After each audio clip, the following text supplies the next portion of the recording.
Welcome to People Love Process. When most people think of vector-based illustration, they think of complex, free-flowing shapes with extensive Bezier curves and detailing methods.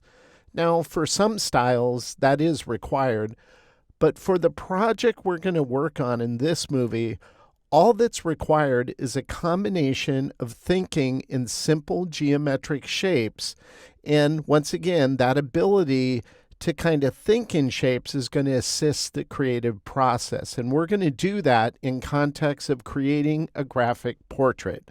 So let me show you some time-tested methods that I've used over the years to create form and construct a graphic illustration. We'll also discuss a few new features in AI as well. And these are all best shown, obviously, than talked about. So let's just jump into it. Now, the theme for the visual image I'm going to be creating is a cowboy. And that is because it was for a specific event who had the theme of a Western theme. And so they asked me to step in for another speaker who had gotten injured, fell off her horse, actually. So I stepped in, took the theme, and kind of ran with it, doing something different than other people did because they have a lot of speakers over the course of 3 days that show different tactics and workflow methods on how you can approach the same theme. So we're going to do a graphic portrait. So I started looking at standard stock photos for reference because anytime I'm going to work on something I've never done before, I can't think off the top of my head if I've ever done a cowboy. I did a graphic portrait. It wasn't the style we're going to be doing in this movie based off of geometric shapes, but years ago for the John Wayne Foundation, which is basically his estate that kind of oversees the usage of his imagery. There was a food company that an agency hired to create some packaging for him, and they had licensed the John Wayne image, but the Wayne Enterprises, which is the entity that manages his estate and likeness and royalties and all that, they had no official art. So that was the only cowboy other than the one you're going to see here that I've ever created was an image of John Wayne. That goes back about 15 years now. Ironically enough, they used it on beef jerky, which I thought was kind of creepy of sorts, almost like zombie beef jerky. Okay, whatever. Anyway, so I usually go to stock if I'm looking up to find good reference to kind of capture the essence of the cowboy. This was stock photos. This isn't bad, but I wanted a more, I don't know, thematically dramatic image. And this is like somebody you'd see on a wagon train who's the cook. He might be called Cookie, and nobody likes his cooking, and not really the image I was looking for. The bandana's okay, and the shirt, and the hat's okay, although I don't prefer the rounded type of hat. So I also went to dolly. So these are different ways. I'll try to find reference. If I can't find good photographic reference to figure out how to draw something, how to work out something from Google Images, I might use Dolly. Well, Dolly, this is Dolly 2, by the way, it produces kind of hinky results at times like this. I was going, no, this looks like a bad image trace or whatever. And here's a photographic one I did on Dolly. It cracked me up. That's why I included it, because this isn't a cowboy. This looks like a pirate wearing a bandana, so or a gang member, whatever. But you can see it does kind of a wonky job, kind of cobbling together all these images, and that's kind of what you get for AI. Now, I don't use any of the other platforms like Midjourney or there's several others I can't think of off the top of my head, but I have a friend who uses all of them and really kind of plays around with artificial intelligence quite a bit. So I hit him up, and he was speaking at the same event on artificial intelligence. So I said, okay, Micah, can you look up send me a few images of cowboys just straight on. I told him I wanted it looking straight on because I'm going to do kind of a symmetric thing, and that'll just make it easier rather than a 3/4 view, for example. So he sent me all these images, and this was one of them. And I really like the hat on this one, and I like the character's face, and just that he had straggly hair. So I thought that would work well, but I didn't like the bottom below. I wanted it more traditional with a bandana. This was another image he had generated, even though I think the proportions are just way out of whack here. His head is huge. He has a ginormous head, and the hat just makes it look even bigger. And it always does a weird thing with hands. Whether these are going into pockets, but this is like a little nub thumb, which it's supposed to look like it's going in somewhere, but there is nothing there that it would go into. So AI is kind of weird in that respect, but I did like the bandana. So all I did is I did a cheap Photoshop job, brought both of these two images. There was other ones, but these are the two I focused on, and kind of mashed them together in Photoshop to cobble together my own reference. Dropped a line down the middle. I always draw on it to define the edge I want to make sure I capture, which is the bottom part of his beard. But you can see this is nothing special Photoshop-wise. It's just mashing these two images together, and I think they work together to form the basis that I'm going to draw upon. And when I say draw upon, I literally mean draw upon it, meaning I bring it to my light pad, I put it under the translucent stock that I use with Nina paper, and you can see if I turn off the light pad, you just see the Nina paper stock, but I can see it underneath, and so I use it to just guide my proportions. Is the hat exactly like it is in the reference image? Well, not really. The top is kind of more boxy, so I just rounded it, but I kept that indent at the top. And I just think in shapes at this point. It's about looking at the complexity of a photograph. If you look at his eyes, how would I simplify that into forms? Well, I'm going to be using circular shapes to create the inner part of the eye. And so I draw it like that. I draw it as I intend to build it, if that makes sense, in vector form. So this would be my rough drawing, but even though it's a rough drawing, and it's pretty clarified in terms of where I want shapes to be, it's not perfect. So if I turn on these lines, you can see it's an imperfect drawing. It doesn't have to be perfect because we can build it perfectly with geometric shapes in Illustrator. So you can see his eye on the left is kind of lower because I'm not a computer. I don't think perfectly. So I reflected it over just to capture the essence of what I want to do, even though I still have to refine it as I move forward and build it. Now, before I do that, I just scan this into Photoshop. So what I end up with is I can copy that eye over, and it can be the same level of the eyebrows and the eye shapes on both sides. And I also copied the way I drew the right-hand side going to the temple into the cheek. I like that straightness, so I brought that over as well. So I set up a rough like this, a refined sketch, if you will. I kind of fill in those areas that ultimately will be the darkest color in our design. And this is what I'm going to build upon now. So I'm going to select it. I'll go to transparency.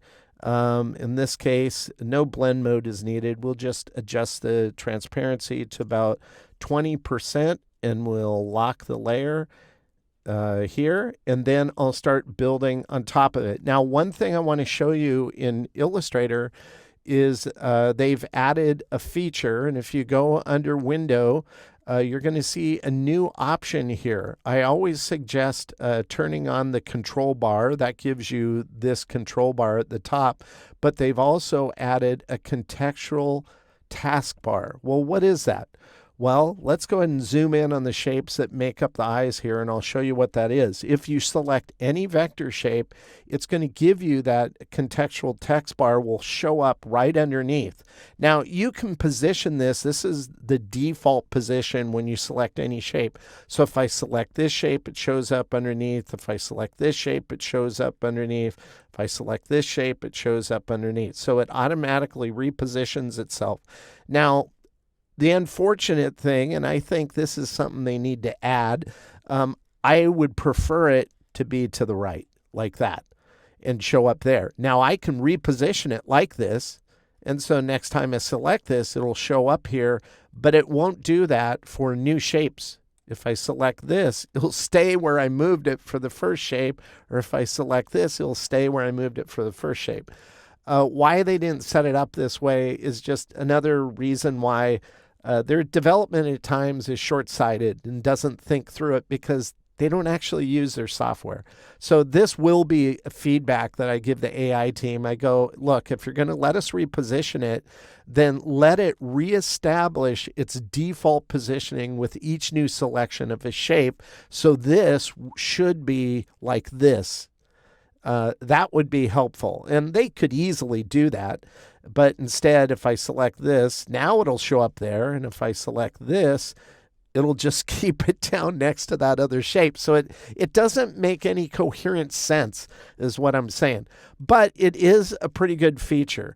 Now, if we go in here, we can go reset bar position. We'll just keep it at the bottom right now. At times, I'll just go up here and just turn it off, because it just kind of annoys me that it always pops up. But that's neither here nor there. If you don't mind that, then you're going to love this, because it did add a feature that I think is very useful. So you've seen me before select a shape, and I'll hit the F3 key, and what that does is it creates a clone of that shape. And I've been using that command for 20 years. Well, now you don't even have to have a keyboard shortcut command if you want to use the contextual taskbar. If I select this, go down here, notice it has this button. This is a duplicate. If I just, with it selected, the shape, I click this, now we have a copy. It does the exact same thing. So now you have the clone. I just wouldn't have called that duplicate. I would have just said clone shape. So if you think that way, click that. Now this eye shape has been cloned. So I just wanted to point that out. That's a really cool feature. There's other things. Any shape you have selected, it'll give you different context of what you could do from there. Like this will give you shortcuts to the radio repeat, grid repeat, etc. under that button. You could lock an image right here. That's helpful. That way you don't have to go up to object and go lock. You can just do it right through the taskbar. So that's pretty helpful. It has a few more options under here. You can have it show the properties panel. And I think the contextual text bar is their answer to people not really using the properties panel to do shortcuts, because it's still out of sight, out of mind. This puts everything in front of the user. So I just wanted to show you that. Not really focusing on that in here, but that's what changed between Adobe Max and by the time I'm recording this for People Love. So I felt it was necessary to explain that, because you might use some of those features. So all I did to create this eye shape was just take this, I clone it. Once again, you could just hit this to duplicate it.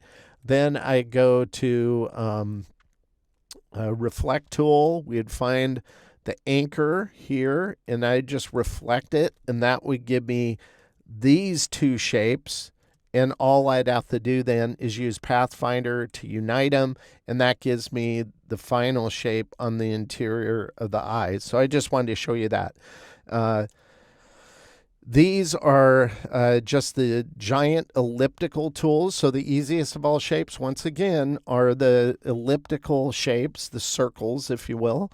And all we're going to do is we're just going to create the in shapes that we need for this design.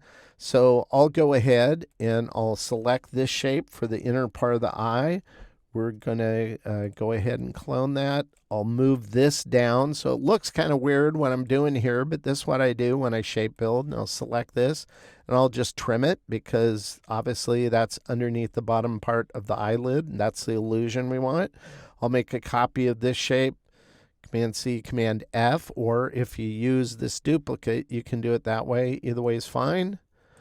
And I'll do this. And the reason why I'm doing this is so the point at the top of his the pupil doesn't add any extra anchor points, or have the possibility, I should say, of adding those. So we'll just trim it like that. I'll take this shape, making sure it's on front. I'll select this shape and I'll minus front with the Pathfinder. We've just created a giant donut. This is where I'll bring in a shape for no other purpose than editing. Here's a rectangle shape, another one of the simplest shapes in Illustrator. I'll select both and I'll go intersect, and that's how I create the elements to form the eye here. Now, eventually, I'll take this shape and this shape and fuse them together, but I'm not going to bother to go into that. Here, the other thing, before we get too far into this, let's go to the layers panel, because I do need to explain tolerances. The key to this style is to establish your tolerances. So if we look at the overall drawing, I realized we have a thickness here, and this thickness I intend to match the thickness of these highlights in the hat, the thickness and the highlight on the right side here of the hat. These negative spaces, I want those to be the same thickness, that is visual thickness, in the negative space as I do the positive space, which will end up being his hair. So if we look at these shapes here, these are the tolerance I've established. If I select this, you can look up here. This is 6 points. We're working in points. It's easier than fractional numbers. And this is a good example of this getting in the way. So I'm just going to move this over here. So this is 6 points. This is 8.5 points. This is 9.5 points. And on this one, it's 13. So again, we have 6 points. We have 8.5, we have 9.5, and we have 13 points. I'm going to keep everything in this design within the framework of these tolerances. So here, what is this? Well, if I select this one, because it's curved, it's not going to give you an accurate reading. It'll say it's 15.32, but in actuality, it's a 6-point shape from one side bending through to the other side. Same with the wrinkle here, the same with the part on his nose here. And this is where you can use the corner widget. So on this one, I'd round that since it comes up into a round. So it's really important in the drawn stage when you're working out what shapes. You don't have to draw them perfectly, but you want to capture what you want to do when you go to build it. So I wanted that rounded, but I don't have to build that round. I just build with a rectangle because it's faster, and use the corner widget. So that's the thinking as I'm going into it. Everything has a tolerance. Now, if I go to the eyebrow, this is your classical subtle S shape. And the easiest way to build this, if you go from this anchor point to this anchor point, is just with 2 Bezier curves pulling it out.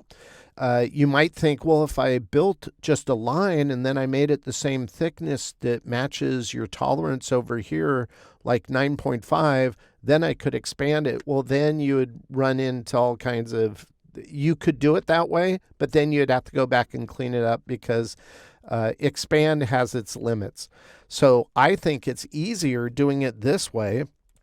And then if I want to expand, if I want to establish what the tolerance is, in this case for the eyebrow, we're going to establish that the eyebrow itself is 9.5 using that tolerance here. And this is, once again, this is where this contextual panel window kind of gets in the way, in my opinion. So this is why I would go here. And most cases, I'll just turn it off so it doesn't show up. So if you don't like it either getting in your way, you can do that. It's just easier for a video when I'm explaining things that it doesn't cover other things that people need to see. So this is 9.5, and I could even copy that over here. I have Smart Guides on, Command U, snap on the anchor, snap that here. This determines the height at this size, so I could just go like this. Clone it, Command C, Command F, and slide it up, snap it. So now it's the height I want. I could take this one, making sure this is in front. We'll go ahead and fill it blue. You can see it's above this other one. And then I could just trim it, and that'll give me a perfect shape. I wouldn't want to create that trying to, like I said, use a stroke and expand it. You wouldn't get as nice, elegant curves as we did there. So that's how I created the eyebrow. And we're just going to deconstruct this, and we're going to focus on the nose because I want to show you a plugin I use. I don't use it every day, but it's because it automatically finds tangents. It's really, really cool. Let's go ahead and zoom in here, and we'll go ahead and this one, we'll go ahead and copy it, and then on the rectangle one, so we have the nose shape there. I want to create this and bring it over and stop it just as it hits this circle. Well, how do you do that in Illustrator natively? Well, there is no native way to do it. Yeah, you can't. You'd have to be eyeballing it. You would have to zoom into this. You might even have to go into keyline view, which is Option or Alt Y to see what you're doing. And that just takes time. And more importantly, it's not precise. And so you don't want to do that. You can do it. It's just going to take a lot longer because you have to do it manually and you have to eyeball it. There's just no precise way to find tangents in Illustrator. Once again, I think that's a fundamental basic of vector building, especially with geometric shapes. And the fact that it's not in Illustrator is, once again, it goes back to the whole thing where nobody on their team uses the software. So they don't know any better. They don't think about it. It never comes into their mind. So I'm going to show you a really cool plugin by Astute Graphics. It's called Collider Scribe. So let's go ahead and open this panel and just bring it out. This will be one Collider Scribe. This one will collide to objects. So if I go ahead and select this and select Collide to Objects and I bring it over, notice it shows a point that shows up on there. That's exactly where the tangent is, and as I can stop, now it's in its perfect location where it collides to it. But what I want to do, it would really help if it created an anchor point here. So I'm going to undo that, and we're going to double click on it. And this is why I love plugins, because they give you all this flexibility. We can go add points to paths at collision. Oh, really? So let's turn that on. Click OK. Go back here. Once again, with the shape selected, with this tool. There's three tools in Collider Scribe, these three. This one just follows a shape on the outside. It's pretty cool. But you guys can check that out if you get Astute plugins. But if we come back here, it'll find that same collider point with the shape of the nose, and I stop like that. So that's great. But it also adds an anchor point right there. And that's a lifesaver. That just saves just a ton of time by doing that. I'm going to select this, and I'm just going to slide this up until I hit that anchor point, and I'll just stop there.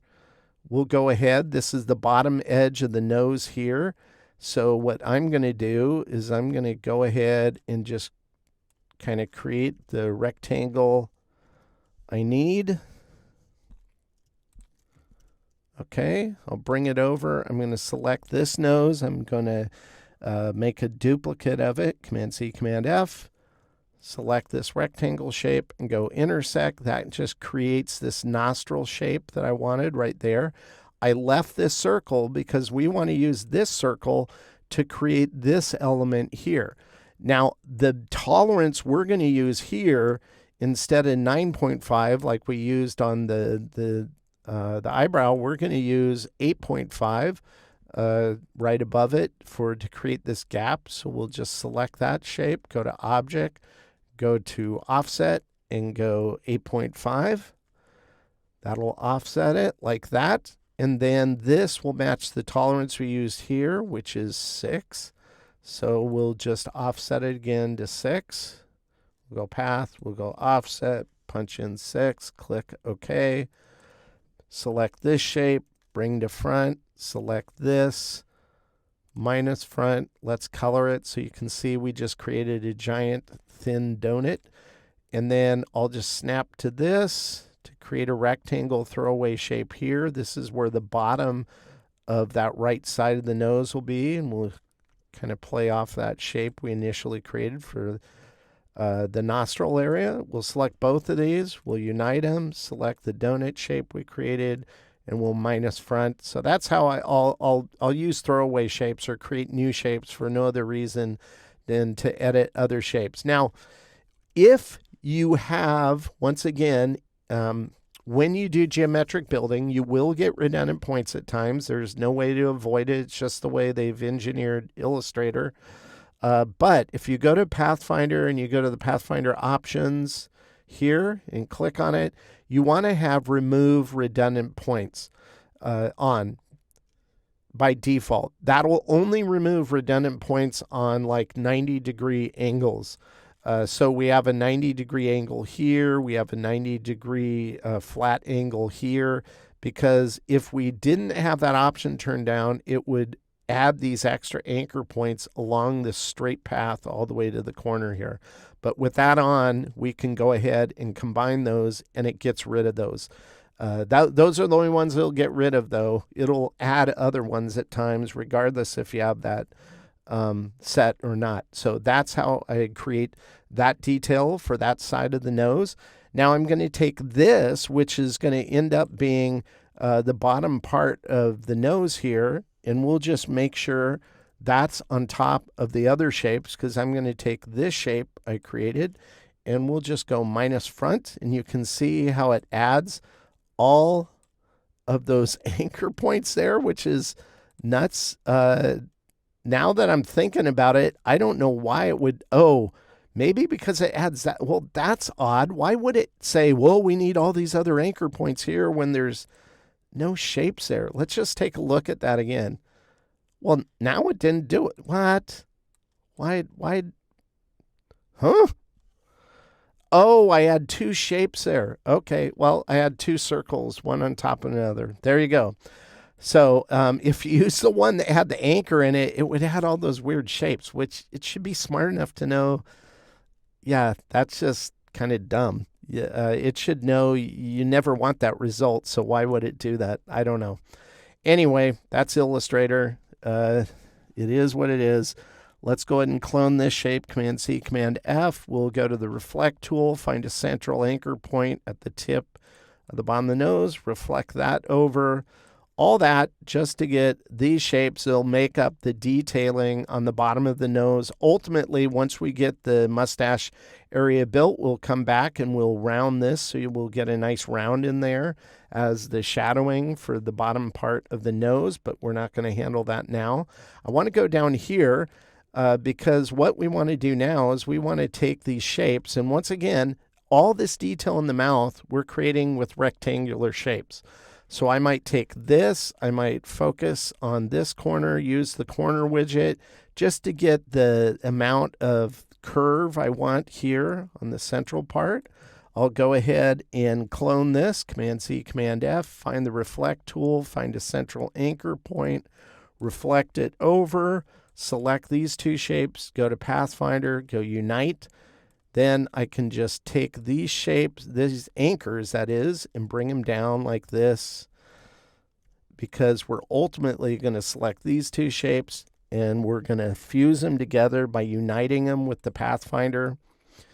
And then I'm going to go ahead and take these two shapes and we'll unite those like that. We'll take these and we'll just round them like that. We'll take these. Actually, let's set this one first.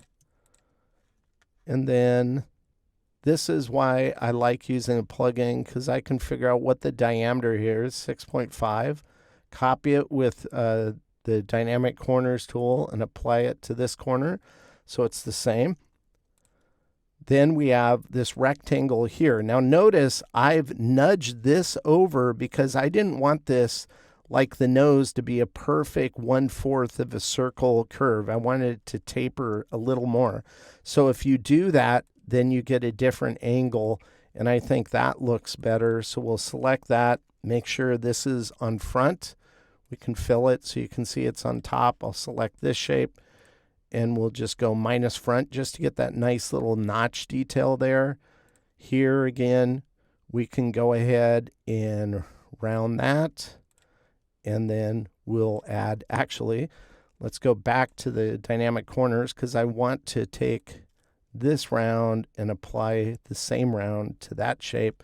And that's how I'd create all the elements in the mouth. So most of it was done with very simple methods using the rectangle tool to create all the shapes necessary, and then just using rounding features that are native to Illustrator if you wanted to focus completely on native functionality, or if you have some plugins like I showed you with Astute Graphics with their dynamic corners rounding.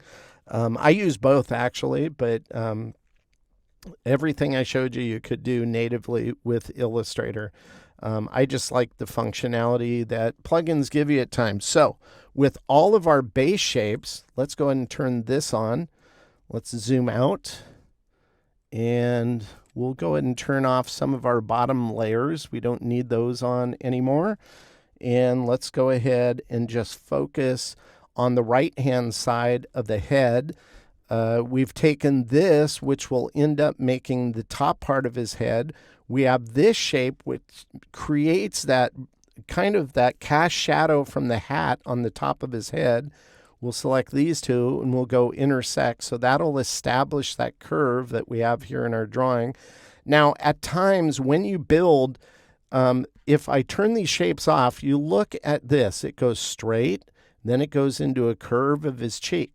Well, you could build that where you go click and you try to put an anchor point here and play around with the Bezier curves.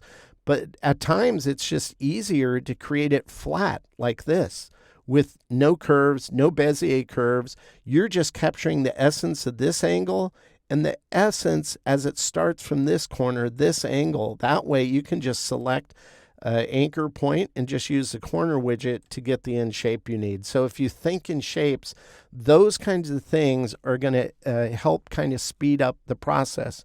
We know we're using that 6-point tolerance here, so we're going to select this right cheek area, part of his temple, and we're going to offset it, path, and we'll go to offset. We have it at 6, that's fine. We'll bring that to front, make sure it's above this bottom shape here, and we'll just take this and actually let's go ahead so we can see through it. I don't think we need all of it. We don't. So what I'm going to do is I'm going to trim it just a little bit. So I'll go in here, and this is why having smart guides on, so you know you're snapping to the things you need to snap to. And I'm just going to edit this shape like that. And then I can take this shape and this bottom shape, minus front, and that will eat away those areas I don't want. I can take this shape that I already had created, and with that on top, I can select this, and I can minus that out. Then I can take this top shape, the cheek, and the bottom shape, and all of these, I can just go unite like that. And the top here, forgot to select that, we'll unite that as well to create all those shapes at top. So it's a combination of just paying attention to those details. But the next thing I want to focus on is on his mustache here. We're going to go ahead and drag a guide out. I'm going to snap it right here to kind of this going from his cheek and that nice little indent you get on the cheek if you look at photographs. And we're going to take this because none of these have Bezier curves. So what you can do is you can go up here and you can just click this if you wanted to, and it'll reveal a Bezier curve on both sides. You can go here and we can go ahead, select this one, go up here, click here to get access. If you hold shift down, then it will snap into horizontal mode, and we're just going to drag that until it snaps to the guide here. We'll hold shift down to lock it into that horizontal mode, and we'll pull this over until it snaps to that guide here. Because I'm pretty anal, I'll go to the anchor point tool and I'll just retract these sides. I don't think it would make any difference. I just don't need them, so I'm going to retract them. And this creates that profile of the mustache that will go down here, and that's how I would create that. I would take this now, and I want to create these details in terms of the gaps that make up the aspect of his hair kind of going into his beard.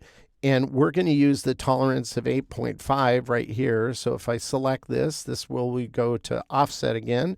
We'll go path, we'll go offset, we'll go 8.5 like that. And I'll click 8.5. And then I'll just repeat the same thing on the new shape. And we'll go 8.5. Then I'd select this. I bring it to the front, select this. Minus front, so we've just created a really strange looking donut if I filled it, just to show you that. But we don't need all this, so I'm just going to go ahead and cut off the areas we don't need by isolating this shape and going intersect just to keep what we want, like that. And ultimately, I do the same offset to create the other detail. I just wanted to show you briefly how I did that. So now with all that other shape also here on these shapes, this is where I'll go back and I'll just use another simple shape, a circle, because I want this to be curved here, not straight. And so I'll just use that to trim those shapes to end up getting what I want right there. So I just wanted to show you that, because ultimately what I'm going to do is select this mustache shape we created, select the shapes we created for the top here. I'll go ahead and unite those. Oops, my bad. This has to knock out of that shape, that is. So I'll go making sure that shape's on top. That's what I meant to do, like that. Then I'll select the shapes that make up his face, and I'll go minus front, because this will be the darkest part of the design. This will be the lightest part of the design. So this is how this would work now. And then on these shapes here, making sure those are on top, I would select this, and I'd minus front to get that detail of the beard. Now, I showed you how I created that gap. If I created this shape like this, and at times it just depends on what I'm doing, I might create it like this, and then I'll make that detail element that forms this gap like this. And either way is fine. You can do it on the fly, as I showed you previously, or after the fact, come back and create this. But you want to pay attention to one thing. So if I have this shape on top, we'll just color it blue, and we'll move it to the front. Make sure it's on the same layer. If I select this shape and I go minus front, Illustrator isn't smart enough to know you don't want certain results. If I go ahead and I go minus front, notice it. If you've ever ran into this, just a second time, try to click, in this case, minus front again. Okay, it didn't do anything. Sometimes you can resolve it by clicking that same function again. In this case, it won't do that. So what I usually do, if I know I'm going to be doing this, this is where I'll create a throwaway shape like this. I'll go down here because I do want it to go there. And then I'll trim off all this area, which really isn't needed. Well, I did it the wrong way. My bad. Go up here like that. That's what I meant to do. Select this, trim it, because we don't need it to touch anywhere here. Then I'll select this, then I'll go minus front, and it'll just focus on that area. Now you're still going to end up with an anchor point here. And usually I just use the Smart Remove feature on PathScribe, where you can select it and just go Smart Remove to fix it, because it's the easiest, like that. And that's how I'd create that aspect. Let's focus on the hat, and then we'll wrap these things together.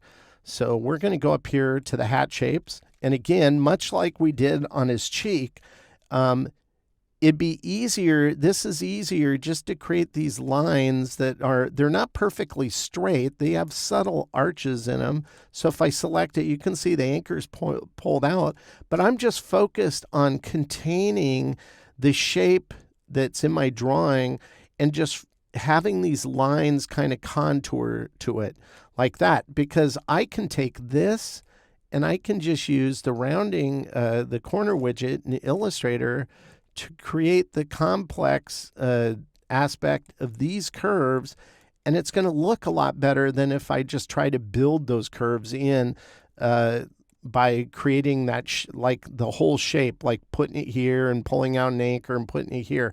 It's just easier at times to think in shape and then take advantage of rounding and all those other features you get. So when all the hat elements are in place, this is all the hat elements here. Now, the hardest part of this entire illustration, believe it or not, was figuring out how to create the hair without making it a pain. Well, once again, just think in shapes. So I focused on what strand of hair can I create one time to create everything else. Well, on this side, it's this one. On this side, it's this one. Why? Well, because those are the two, I'm sorry, it's this one. Because this, I can just expand to get to this to create what I need, and then expand that to create that. Well, the same thing here. I created this one first, expanded it to create this one, and ultimately would use part of this expanse to create the last one over here. So let me demonstrate one of these for you. So I'm going to take this, and once again, we're using that same tolerance. Instead of a shape, it's a stroke, 8.5. So the gap in between is going to be 8.5. This white gap is 8.5. So what would be the distance between here and here I need to make? Well, that'd be 8.5 plus 8.5, which would be 17.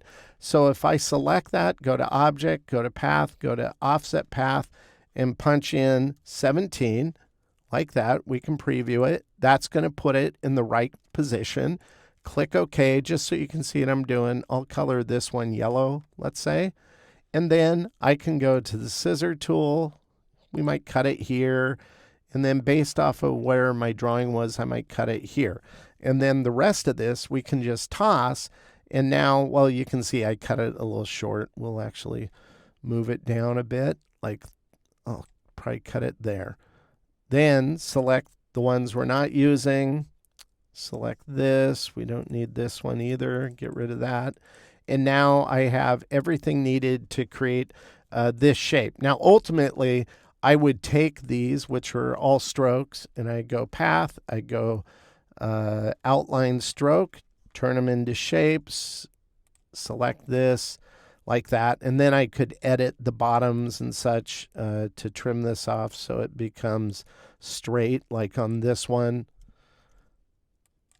here, and minus front the bottom. So that's all I did. So it looks hard, but it really isn't hard if you think in shapes. And then I go into areas like this on this one to align it with my drawing. This one I'd want straight, like that. So not hard if you just think in shapes, think of the features existing in Illustrator and just use them to make the process go faster. So that's how I'd build it. So what seemed like was going to be kind of difficult and a pain ended up being pretty easy once I thought through it to create all the shapes. Now, once I got to this point, these negative spaces, I didn't worry about creating shapes to create those, because once I had the positive, I knew where the negative had to be. So I just use this. We'll select this. We'll go to Pathfinder. I'm going to go to Unite. We'll go ahead and color it so you can see that this is on top of the hat. We'll go minus front. That knocks out all the negative areas of the hat.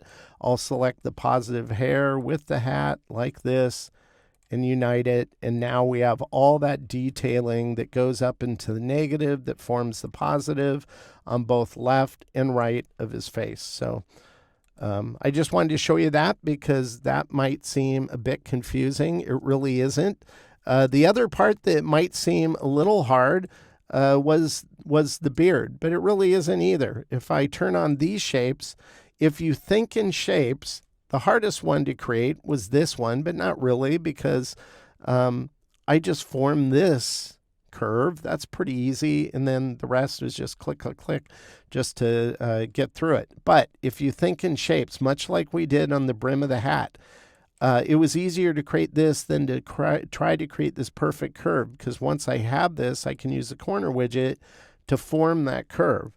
Then, knowing all of these were going to have the same tolerances, I could go object, path, offset, and in this case, it would be 6 to create that gap. I go here, and I go offset using the same tolerance, 6, and I'd take this, and I go offset, and we'd use 6. So all of these shapes, if I go ahead and select them all, we'll go ahead and color them blue. I'll go in here, select this first part in minus front using that offset we created. Take this one, minus front using the offset, like that, minus front, and that creates all those nice gaps that align with the continuity we have going, and it's not hard to do. Now, if you take these shapes, so you can see how I've offset this shape, and that helped me to form this gap here, so on and so forth. So if I provide the final art on this whole design so you can deconstruct it, but I leave things in here because if you're trying to go through it on your own again, I don't want you to forget. So if you forget, just turn off this offset. Oh yeah, I have to do offsets in order to get these gaps from the other shapes.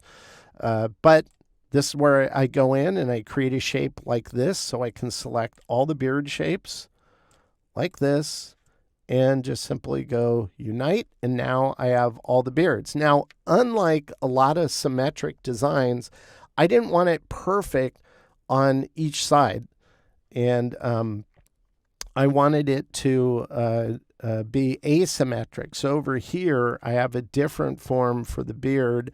So if I turn these on, you can see I have the right side we worked out, the left side we worked out, and then I can go ahead and unite both of those.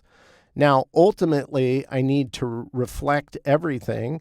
So let's go ahead and zoom out. I'm going to turn off some of these, turn off the beard, and we'll turn this on. And reflect is super simple to do. So what I want to do on our design here, let's see, we have shapes down here on. We'll turn all of those off. I think we got all of them except the sketch. We'll leave that on. All the elements we have here, they're in the face, the eyes, the nostrils. We don't need this part of the nose. We have those elements. I reflected that over to build this shape. And by the way, this is just made up of geometric shapes, a circle to create that, and just copying these shapes to bring it over, and then adding to it. And this is where I'll go in with the corner widget and I'll add like around there, and I'll go in here and add around there, just add some nice detail like that. But we're going to take all these eye shapes like this. We don't need the under here. And all I'm going to do is clone this. Command-C, Command-F, go to Reflect Tool, find a central anchor point, reflect those over like that. I can select this. If I zoom in a little bit, and we're going to find that central anchor point because I want that reflection to match the right.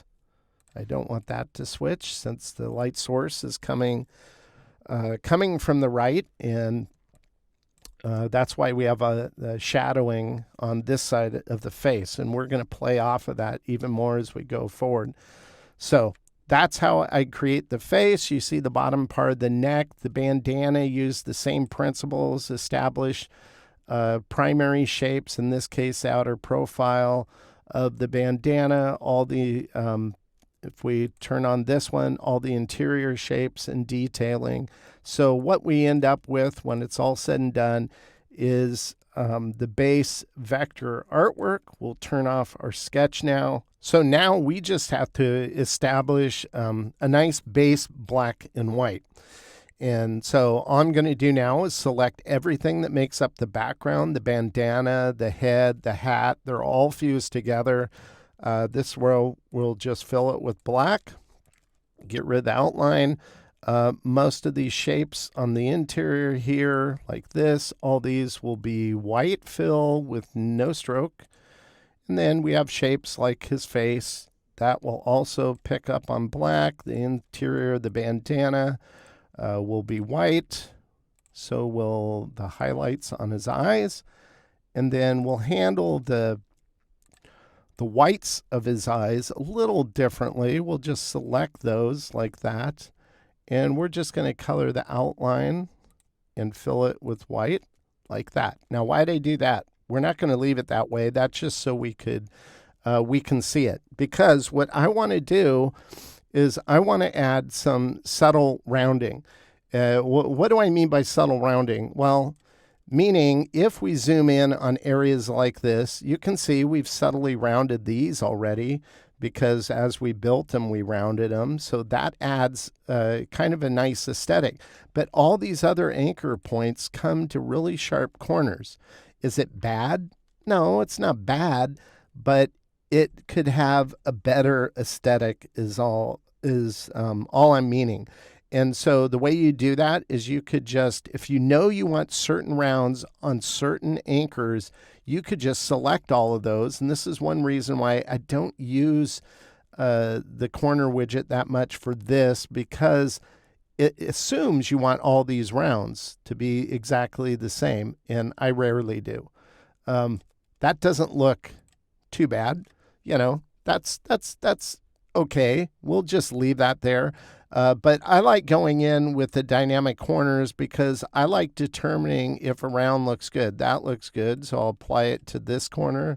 I'll apply it to this corner. I'll apply it here like that. But here, I might want it a little thicker, so I'll do that. And it's just going into all these rounds. Instead of coming to a sharp, hard edge round, we'll just go ahead or coming to a sharp point on these corners, because these are all corner anchors, we're adding subtle rounds to it like that. So why do I do that? Well, this would take a bit of time to do that on a design like this, but let's focus on this side and pay attention to these rounds. Notice we went back and rounded this after we fused them together. So that was just square before, so that worked out nice. This is without subtle rounds, and notice these points here, here, here, and this is with. So without, with. And let's get off that plugin so it doesn't show the D note on the shapes. So without and with. It's just a little more, I don't know, buttoned up, I would say. Like if you look at the top, pay attention to this area, the top here, the eyebrow, and the edge of the eyelids. Without, with. It just adds an overall nice aesthetic, in my opinion. If you go here, without, with. So is it wrong not to have rounding, subtle rounding like that? No, but I just think it looks really nice. Well, it's at this point in black and white form. I literally print it out and I draw on it because I want to create a two-tonal type of design. We're only going to have two colors. Those two colors are going to be brown and a tannish type color. And I want to figure out where the shadowing on this. We're not going to have a lot of the detail on this, just highlights and shadows. The highlights will just be what's using some of the white that's already there. And this is where I'll draw on it. And so I figure out where I want to put all that shadowing. And so I draw it out like this, scan it in, place it on top of my drawing, and then I adjust the opacity just to guide our building efforts to create these shapes now, just like we did the base art itself. So here's all the detailing shapes, and I'm not going to bother to go through that. I just wanted to show you that. You can use the same principles to do your detailing. So ultimately, when it comes to color, I'm going to use this brown. I'm going to use this lighter tan, and we'll select everything black here, and that's going to turn to brown. I think that looks pretty good. The shapes that will be highlights like this will remain white, but we have the shading we created. These will be white, that is. So let's go ahead and fill those with white and no outline. And then this band will be the tan, so you can see the highlights there. We have the face. That'll be colored the tan color. And then we have these shapes on top, which will end up being the highlight like that. Let's go ahead and color that one the tan. Oops. Color it the tan color there. That looks good. And then we'll select all these shapes down here. These will also be the tan color. We'll select all the shapes that are down here. Those will be tan color. Tan. We'll do that one tan. And these will be the highlights. Those will be white. All these will be tan like that. Make these tan over there. So you can see it's still very distinctly graphic, but I thought these added a lot of interest to this overall imagery. So this is a very graphic style to play with. Now, in the context of what I was creating, I wanted to have some fun with the theme, which was cowboy. So I decided I want to create a wanted poster, because anytime I think of Westerns, I think of Most Wanted or whatever, Wanted, Dead or Alive. And that's kind of what I'm going to play off here. So I'm going to turn this on. This just looks like a rectangular shape. Well, not really. If I select it, you can see I put subtle curves because I want this to be the poster, and I didn't want it to be a perfect edge. But this is still too perfect of an edge. So I'm going to show you something that's fun to do with the pencil tool. The pencil tool was upgraded, I forget how many years ago, but they really improved it. And so if you go to the pencil tool here, this is it. If you double click into it, you can have the fidelity on smooth or accurate. I'm going to leave it on smooth right now, because what I'm going to show you, I want to show you why I don't use another tool to do this. So let's color this blue so you can see this easier. And I'm going to create these shapes that you see in magenta here, because ultimately all of these I'm going to go ahead and unite together and then minus front from this poster to get a torn edge look. And if I just showed you what I did, even though it looked good, some people might go, oh, why didn't you just use the eraser tool? Well, what is the eraser tool? Well, if I go here and click on the eraser tool, again, has its own settings, but it doesn't have fidelity, and that's the problem with it. And normally, I believe it defaults at 10 is where it starts size-wise. So if I go in here, you can see how big that looks on here. If I go in like this, I can go like this and eat away a shape like that. But it really optimizes it. And so you don't get that exact drawing you did. And this is too big. So if you want to adjust it, you go, well, maybe let's only make it 3 points, not 10. And then it's going to be harder to see at this size, but, you know, maybe we can get a nice little cut-in shape here. Go like this. But it's like literally erasing the vector. But see how it over-optimizes. You know, you could go in and get rid of these shapes that it created, but this doesn't look very authentic. So that's why I like using the pencil tool, because I can click on it and I can go to accurate, meaning don't optimize at all, and click OK. Let's select this shape as if it's the color we want.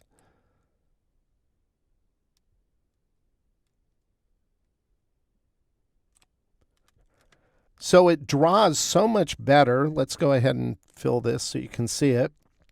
And then I just select this same shape and I go minus front with Pathfinder and look at how more authentic it is. So you want to use the pencil tool, avoid using the eraser tool. It kind of does the same thing in reverse, but it doesn't have any fidelity controls, and that's the problem with it. So we'll switch to this color. Let's go ahead. We don't need stroke, just fill. We'll take the pencil tool, and I'll add a little degradation to this edge. We didn't hit that, like this. Boom. Make sure it's the same color. Select all those same colors. We're going to unite it. Make sure it's a compound path. Select our box or poster shape. Select all these and go minus front. And now we have a very authentic looking kind of torn edge look to our poster. That's what I wanted, but we want it to look even more authentic. We're obviously not going for photorealism or anything like that. Let's go to appearance. Notice I have an inner glow. I'm going to go ahead and turn that on, and you can see what that does. It creates that kind of burnt, kind of aged patina that shows up on old documents. And we've used the same dark brown. We have an opacity of only 15%. It's multiplied, and then however far we want it to burn inward from the edge, we have it set for 18. You can do this. You could do it more if you wanted. Maybe you wanted 20 like that, and it'll just create it a little thicker, but it gives a more authentic look and feel. So we took our design that we created, dropped some type with it. So I picked a kind of a Western font, the whole wanted dead or alive, vector desperado. And by the way, as I was creating this, I couldn't help myself, but you know, that song Desperado is going through I must have had that go through my head about 100 times working on this. And the last thing we're going to do is, this looks good like this, but it's going to look a lot better after we do what we're going to do, and that is we're going to use some textures, because textures are just awesome and make everything look a whole lot better. So what's the first texture we're going to use? Well, we're going to use a surface texture. Let's see, what's the first texture? We'll use this texture here. This is a photograph. Well, why are we using a photograph? Because it looks cool once we set all the settings. We're going to take this. It's just a JPEG. I'd never give this as the final art if this was going to be printed. I'd just rasterize the final art as a high-res TIFF image in Photoshop using the final AI file. But in this case, we're just going to select this, go to transparency, and we're going to select the blend mode on this, and we're going to use overlay so you can see what it does over that nice brown and tannish color. That looks pretty cool. We don't want it at 100%. That's a little too much. We're going to knock it down to 45 so it's a little more subtle. And we've created mask so it only shows this effect over the type and over the character. So if I select the mask, this is our mask. And if I select the image we set, this is that. Now with both, we're just going to go ahead and mask it. Now with a mask this complex, you're going to get this warning. And this is another thing where if they actually use their software that they developed, they would know by now, put never show me this again checkbox here.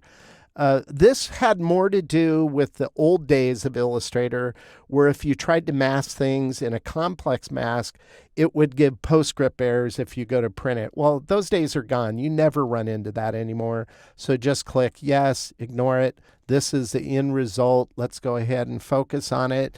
And we'll go ahead and zoom in. You can see you get this really cool look and feel. So we're kind of using Illustrator as a staging ground for creativity now. So the next thing I want to do is I want to do a background texture. So we're going to go down, and guess what? It's the exact same texture, but instead of a JPEG color image, it's just simply a grayscale texture. A grayscale image of the exact same photograph, the exact same size, because we want that same alignment with the other texture to run through the background of, in this case, our poster. And so all we're going to do is select that grayscale, and we'll go to our swatches, and we're going to color it the darkest brown color like that. And then we don't want it to be this this dark, but we will multiply it so it multiplies with the background color of the paper. And we're going to make this pretty faint. We're going to go 15%. And then we're going to take a copy of the outline of our poster, you can see here, and we'll mask it. And again, it'll say, are you sure you want to do this? Yes, just stop showing me that. And we'll mask it. So now we have that same texture kind of modeling the background of the paper. I think that's looking pretty good. Let's keep kind of marching forward here. We'll turn on another texture, and I'm going to turn on that. And this is a wood texture. How could you not have kind of a cowboy theme without a wood texture? We'll go to align, we'll go to center, we'll align it like this on this wood texture again. We're going to colorize it brown. This is a bitmap TIFF image, so the white in this image is transparent so we can see the background through it. But to get this brown to interact with the other elements underneath it, we're going to go ahead and multiply this. It's already multiplied. And now we're going to set the opacity just to knock the value down quite a bit. I want this somewhat subtle like that. I think that looks good. We'll select the mask. We'll mask it. It'll warn us again. We'll just ignore it. And we'll lock that layer. Now, this is, I'm taking some creative liberty here. It's like you might be going, well, I thought it was a paper poster. Why is there a wood texture in it? Because the creative process can be whatever you want. And I thought this looked good, so that's why I did it, even though it doesn't make any sense having a wooden texture in it. I thought it looked good, so that's why I did it. Now, if you think it's too obtuse, you know, by the way, notice I adjust the opacity before I mask it. If you want to go back to an image and adjust the opacity, just click on the image within the mask and it'll give you that, and then you could knock it down. Let's say you thought this was a little too much. Maybe you thought it should just be like 10%, so it's subtler, and you could do it that way. You want to adjust the opacity of the actual image, not the mask, because if you ever remove the mask, you lose all those settings. So that's just something to be aware about. The next thing is speckles. These are the easiest of all textures because guess how these were created? These were created with an old toothbrush. Anybody can create this texture. Just take an old toothbrush, some India ink, and splatter speckles on a piece of paper, scan it in, and I've had these textures for about 15 years. On this one, we're going to adjust the opacity 35%. Since it's bleeding off the edge, doesn't matter. You can't see them, so I'm not even going to mask them. I just like that it adds these nice artifacts through everything, so nothing's perfectly flat colored. We'll turn on another speckling, the same process using old toothbrush. This is just a little different than the other speckled texture. And on this one, instead of white, we're going to color it the brown color. We're going to multiply it using blend mode. Multiply, and we'll set it to 30 like that. And I think that looks nice, adds a lot to it. Let's go ahead and zoom in so you can see what's going on so far. So you can see we have all these nice little artifacts, and that just adds character overall. And it looks kind of, it's almost like a Western guerrilla graphic, if you will. And the last thing is I wanted to destroy the edge. The edge looks somewhat weathered and destroyed, but I think it could look even better. So this is one where I went in and I just painted out all the inner area of a texture I had in Photoshop, and I saved this out as a final kind of surface texture to kind of destroy that edge. And the best way to destroy it is to knock out of it. So we're going to color this white, but I don't want to leave it at 100%. I think that's too much. I want some opacity to it. So we'll knock it down to 85 opacity so you can see through it.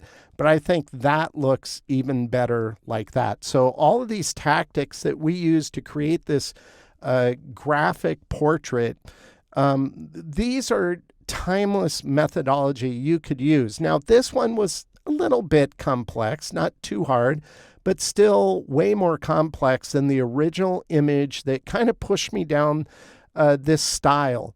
I worked on a branding a few months back, earlier in this summer, and it was for a company called Galileo Network Analytics, something like that. It had Galileo in the name. So I had used simple geometric shapes to form, and this is a lot more simplified, but it uses the exact same principles I walked you through. I set a tolerance, and I adhered to that tolerance on all the detailing, whether it was positive, whether it was negative, to create this graphic. Now, ultimately, the client went with a different design direction, but I really love this aesthetic. It works great by translating it to a darker or photographic background. And if you wanted to take a theme, a character, a person, whatever element, and kind of create your own graphic representation of it, it's a great way to practice vector building and to have a lot of fun while you're doing it. Now, of course, I kept my X layer in this because my X layer is where I store everything as I work. And even though I didn't do it as I was going through this, let's go back to... well, I think I colored it black. Ultimately, these were all at one point just my graphic style for the outline that I built it in. It would be at this stage that I would go ahead and copy it, and I go up to this layer, and I go, make sure you have the layer selected, and I paste it, and I probably group it like that, just so I can always go back to this layer and get certain stages of a project in my vector junk drawer of sorts. So I encourage you to pick a theme that you like. This whole style started with the Galileo project I worked on earlier this year, and it's become a fun new style to work in. This cowboy illustration was for Russell Brown's workshop at Adobe Max this year, which had a Western theme, and hence Vector Desperado was born. The exercise files for this movie includes the final art, so you can deconstruct it step by step, and a step-by-step PDF, that is, outlining the stages for this style, what to think at each stage and what to focus on. And of course, all the textures shown in this movie are included in the exercise files. And as always, the exercise files for each of my People of Process movies can always be accessed via a link in the description below. If you purchase the source files or become a channel member, it helps me to continue making content for this channel, and I appreciate your support. You can also support this channel's efforts if you visit ppluv.com, which will take you to a page on my website with a list of resources that all help support this channel as well. And if you do that, I'd really appreciate it. Until next time, thank you for watching People of Process, and as always, I hope this content helps you to improve your own creative process.